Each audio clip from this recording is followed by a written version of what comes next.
محترم ناظرین، السلام علیکم۔ قدیم زمانے میں حضرت موسیٰ علیہ السلام کے دور میں ایک شخص تھا جس کا نام بالم بن باورا تھا۔ وہ ایک عالم اور ولی اللہ مانا جاتا تھا۔ اللہ تعالیٰ نے اسے اپنے خاص علم اور اسم اعظم کی معرفت عطا فرمائی تھی۔ اس کی دعائیں فوراً قبول ہوتی تھی اور لوگ اس سے اپنی مشکلات کے حل کے لیے دعا کرواتے تھے۔ ایک دن ایسا ہوا کہ حضرت موسیٰ علیہ السلام اپنی قوم کے ساتھ ایک علاقے کی طرف روانہ ہوئے۔ وہاں کے ظالم حکمران نے جب سنا کہ حضرت موسیٰ علیہ السلام اپنی قوم کے ساتھ آ رہے ہیں تو اسے خطرہ محسوس ہوا۔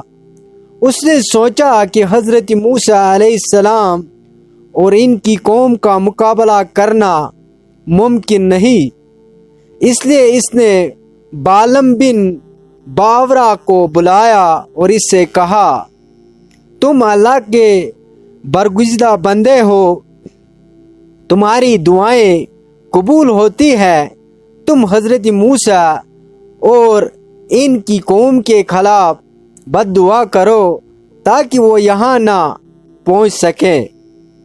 بالم بن باورا نے حکمران کی بات سن کر انکار کر دیا اور کہا، حضرت موسیٰ علیہ السلام اللہ کے نبی ہے اور ان کے خلاف بد دعا کرنا میرے لیے ممکن نہیں۔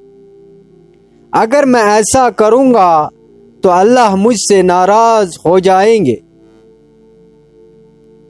لیکن حکمران نے بالم بن باورا کو مال و دولت اور دیگر دنیاوی نعمتوں کا لالچ دیا۔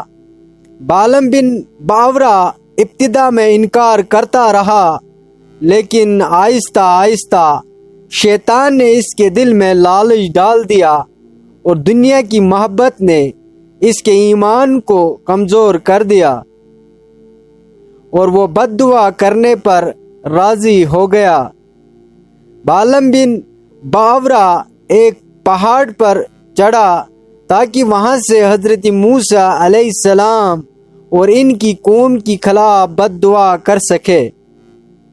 لیکن جیسے ہی اس نے دعا کے لیے ہاتھ اٹھائے، اس کی زبان الٹ گئی اور وہ بد دعا کی جگہ اپنی ہی قوم کے لیے بد دعا کرنے لگا۔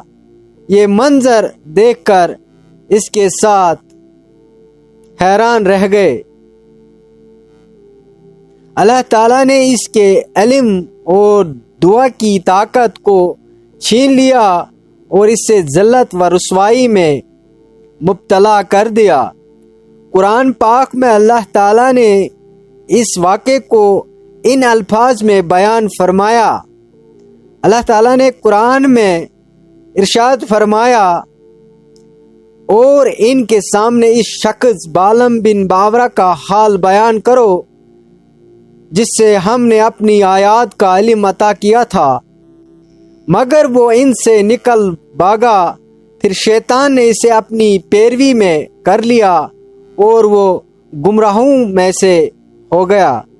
اگر ہم چاہتے تو ان آیات کے ذریعے بلند مرتبہ کر دیتے، لیکن وہ دنیا کی طرف جھک گیا اور اپنی خواہشات کا پیروکار بن گیا۔ اس کی مثال کتے کی سی ہے، اگر تم اس سے ہانکو تو زبان نکال رہے اور اگر اس سے چھوڑ دو تو بھی زبان نکالے رہے۔